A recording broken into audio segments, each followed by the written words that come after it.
大家好，我是于哥。在我之前的一个视频里，大家还记得那位提出电子可能真的在自转的物理学哲学家吗？这次他又带来一个更有趣的理论：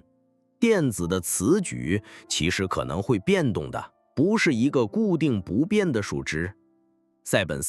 查尔斯特顿·塞本斯是当代活跃的物理学哲学家，现任教于加州理工学院哲学系。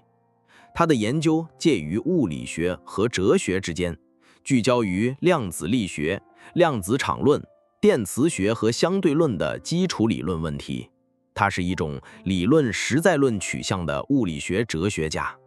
特别擅长质疑某理解释，挖掘底层含义，而且愿意自己动手写方程、做推导，不是只是纸上谈兵。他是少数真正把哲学思辨和数学物理结合得很紧密的学者之一。让我们看看这次他的新理论说了啥。我们都知道，一个小小的电子居然像个随身携带指南针的小磁铁。科学家早就知道电子有磁矩，也就是它有多强的磁性。最传统的计算方法是用叫狄拉克方程的神秘公式，一算出来就是波尔磁子这个数值。但问题来了，这个值和真实的实验测量值比起来，总差那么一丢丢。于是塞本斯就不服了，他一边念叨物理不是魔法，一边把这件事儿重新捡起来研究。他做了一件有点离经叛道的事儿，用经典物理的方式来重新解读狄拉克方程，把原本属于罐子世界的鳃波函数当做一个经典场来看待。什么意思？简单说，就是把电子是可能性云这个概念换成电子是一个分布的真实东西。然后他还引入两个关键修正：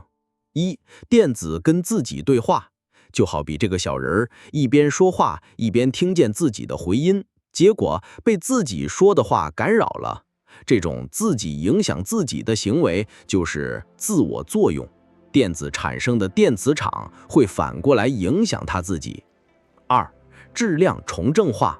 就像有个小人每次说话都会被自己的声音震一下，身体也会稍微重一点或者轻一点，那么我们需要重新定义它原本的体重，这就是质量重正化。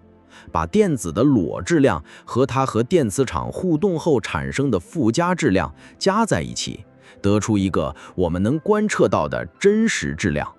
结果发现一件惊人的事，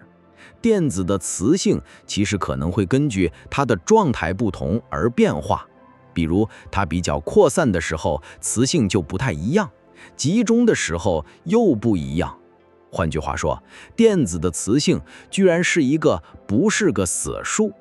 这和目前的量子场论说法就有点对不上了，因为场论给出的是一个极其精确的固定值。塞本斯的研究并没有完全推翻场论，但他问出了一个大胆的问题：